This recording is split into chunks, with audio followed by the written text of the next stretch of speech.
Sir இன் closing ஒரு question மட்டும் sir to each. ஏன்னா நீங்க 3 பேருமே வந்து ரொம்ப இவ்வளவு ஏஜா சாரி சார் நீங்க ரொம்ப ஆக்டிவா இருக்கீங்க, ஃபிட்கா இருக்கீங்க. இல்ல அது பரவாயில்ல. அப்படி இருக்கும்போது ஒரு tip for young generation from you and you sir. ஒவ்வொருத்தரா நீங்க ஒரு பாயிண்ட் சொல்லுங்க. ஒரு டிப். ஆமா, மென்டல் ஹெல்த் பிசிக்கல் ஹெல்த் இப்படி இருக்குது. அதாவது மன வலிமையும் உடல் வலிமையும் பின்னி பிணைஞ்சிருக்குது.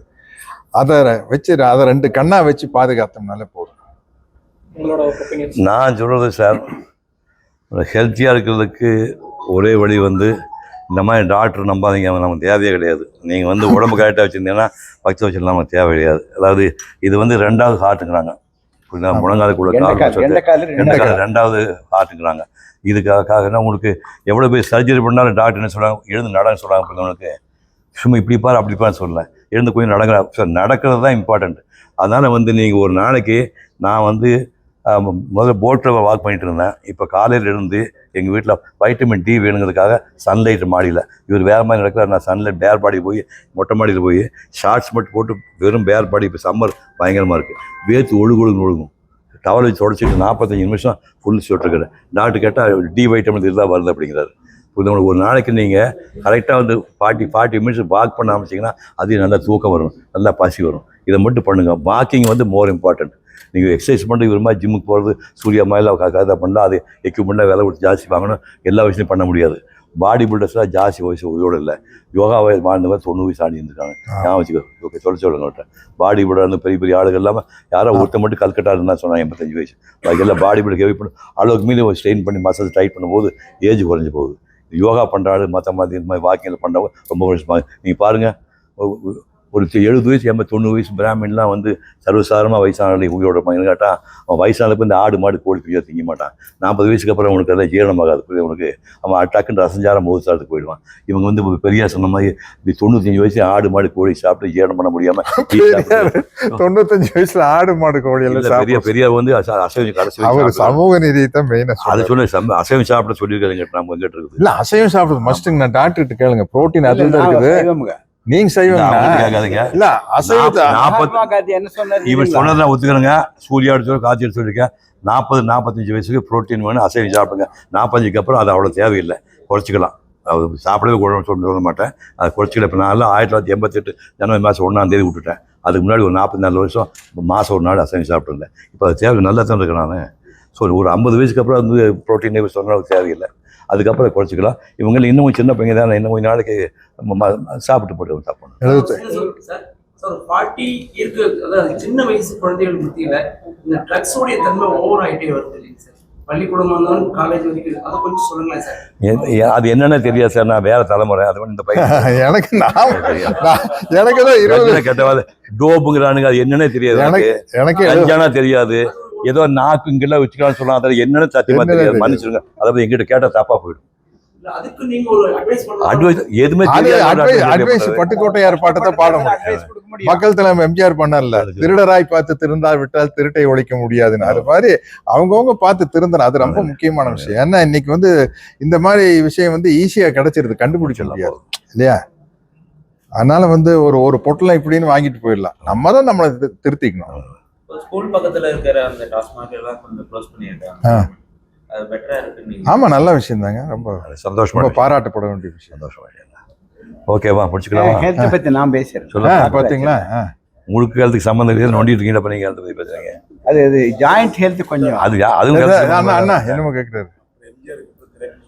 முதல்வரா திரைப்பட துறை சரி அரசியல் கேட்குறாங்க.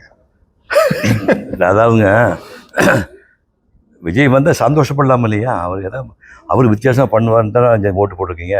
இது வந்து மாற்றம் என்பது உலகத்தை தவிர்க்க முடியாத விஷயம். உங்களுக்கு 1954 9 வருஷம் காமராஜர் நாட்டாண்டார், 9 வருஷம் ஜெயிலில் இருந்தார், 9 வருஷம் நாட்டாண்டார். அவர் சாகும்போது தலைமைட்டு 140 ரூபாயும் 4 ஜோடி சட்டை, 2 ஜோடி செருப்பு, 5-6 புத்தகம் இதுதான் வச்சுருப்போம்.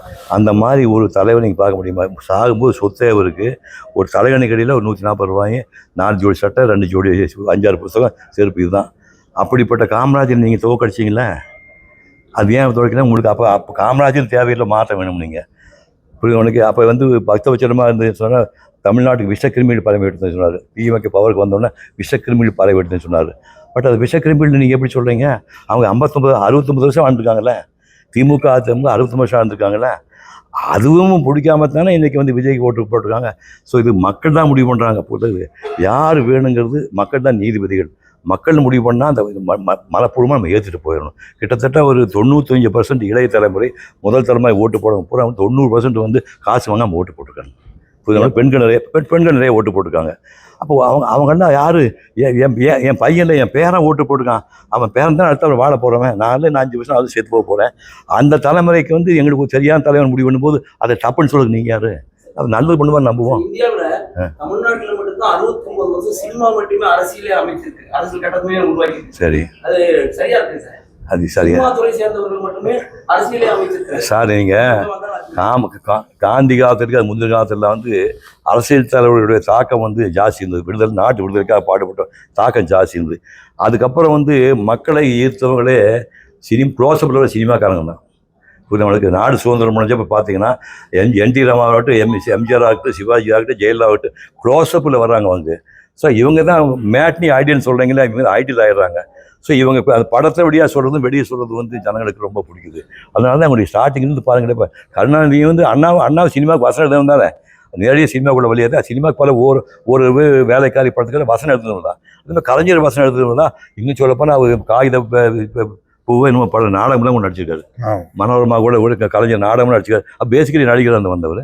அப்புறம் அந்த குரூப்பில் தான் படித்தது எம்ஜிஆர் வந்தார், ஜெயலலிதா வந்தார், விஜய் வந்து நாகரா வந்திருக்கோம். அப்போ அவங்களுக்கு அது மக்களுக்கு வந்து அதிகமாக நெருக்கமாகறவங்க வந்து மற்ற ஆளுகளை விட சினிமாக்காரங்க. அதனால தான் அந்த குரூப் எழுதுவாங்க. அதுக்கு என்ன பண்ணுறது? அவங்க எல்லாம் படிச்சவனா இருக்கானுங்க. பார்த்தீங்களா? மக்களுக்கு வந்து அறியாமை இருக்க வரைக்கும் அரசியல்வாதிகளும் சினிமாக்காரன் படிச்சுப்பாங்க. உங்களுக்கு மக்களுக்கு அறியாமை வந்து தொடர்ந்து இருக்க வரைக்கும் அரசியல்வாதி சினிமாக்காரன் நல்லா படிச்சுப்பாங்க. உங்களுக்கு அறிவு வந்தால் நீங்கள் படம் பார்க்குறீங்க. படம் மக்களுக்கு அறியாமை இருந்தால் ஆஸ்பத்திரிக்காரங்க பழச்சிக்கிறாங்க. அப்படி வரீங்களா? என்னென்ன தண்ணி போட்டால் தப்பு வரும், போடுறான்ல, இங்கிட்டு வர்றான்ல, ஹெல்மெட் போடுறது இல்ல. அப்போ உங்களுக்கு வந்து தண்ணி போட திறந்து வச்சு நல்லது அடிக்கடி பேஷண்ட் வருதுக்கு அப்படி சொல்லல. என்ன சொல்றீங்க? என்ன வேணா பண்ணு, தண்ணி போடு, ஹெல்மெட் போட வேண்டாம், ஸ்பீடா ஓட்டு, நான் இருக்கேன்டா பாத்துக்கிறேன். அதாவது அயோக்கியம் பண்ணுங்க, காப்பாற்றினா இருக்கேன். இந்த மாதிரி ஒரு ராஜா இந்த ஒரு டாக்டர் என்ன உங்களை நம்பித்தான் நான் ஆஸ்பத்திரி நடத்துறேன். பாரியா டேஞ்சரான ஆள் பாருங்க, இதெல்லாம் நம்பிடாதீங்க. பாவங்க நீங்க ஒழுங்கா இருந்தா உங்களுக்கு ஆஸ்பத்திரி தேவையில்லையா? அமெரிக்காவில் டிரைவிங் ரைட் சைடுங்க. ஆமா தெரியும். இங்கிலாந்துல டிரைவிங் லெஃப்ட் சைடுங்க. ஆமா. இந்தியாவில் டிரைவிங் சூசைடுங்க. அவரவர்கள் பேசும் வார்த்தை அவரவர்களுக்கே சொந்தமானது. நான் ஒரு டாக்டருங்கிற முறையில நீ கேட்ட கேள்விக்கு பதில் சொல்லிடுறேன். WHO உலக சுகாதார நிறுவனம் வாட் இஸ் ஹெல்த் அப்படின்னு டிஃபைன் பண்ணியிருக்காங்க. Physical health, mental health, spiritual health. கடவுள் போய் கும்பிட்டு சொல்லலை. அவனாக இருக்கட்டும், நானாக இருக்கிறேன். இதுவும் கடந்து போகும். நீங்கள் சொல்வீங்கல்ல, இதுவும் கடந்து போகும். இந்த மனோ பக்குவம் இருந்ததுன்னா கவலை வராது. கவலை வந்தால் தான் தண்ணி போடுறீங்க. கவலை வந்தால் தான் சார் குழந்தைகள் நீங்கள் தானே பெற்றீங்க. இந்த குழந்தைகளை காப்பாற்ற வேண்டிய வேலை யார்? உங்களுது. அவங்க செல்ஃபோனில் பேசுகிறான்னா, ஸ்மார்ட் ஃபோனில் பேசுகிறான்னா, கஞ்சா. நீ உங்கள் குழந்தை மேலே அக்கறை இல்லைன்னா 3வது மாடிலேருந்து கீழே விழுகுது. கஷ்டப்பட்டு குழந்தை வளர்ந்து நீங்கள் எப்படி குழந்தைகள் வளர்த்திருக்கீங்க? வணக்கம். எப்படி வளர்த்துருக்கீங்க? நான் வளர்க்குறேன், என் பொண்டாட்டி தான் வளர்த்தேன். எங்கள் வீட்டில் அதே மாதிரி தானுங்க. நான் நீங்கள் சாயங்காலம் காலையில் 6 மணிக்கு போனால் சாயங்காலம் ஒரு நிமிஷம் சொல்லுங்கள். Physical health, mental health, spiritual health, financial health. அது ரொம்ப முக்கியங்கண்ணா. ஃபைனான்ஷியல் ஹெல்த் நாம மட்டும் நல்லா இருந்தால் பத்தாது, நம்ம சொசைட்டல் ஹெல்த்து. கரெக்டுங்களா? இத்தனையும் இருந்தால்தான். அப்போ ரெப்புடேஷன் ஹெல்த். உங்களுக்கு ரெப்புடேஷனே குறையிலையே. ஆதி காலத்துலேருந்து உங்கள் பேர் எந்த பேரும் கெடலையே. என் பேர் அதே மாதிரி கெடலை. நான் நல்ல டாக்டருங்க, நீ நல்ல ஆக்டருங்க, நல்ல தலைவருங்க. எப்படின்னு தலைவர் எப்படின்னு தலைவர் சொல்ல வெளியே. Thank you very much. ஆமாம், தேங்க்யூ ராஜா. முடிஞ்சாச்சு.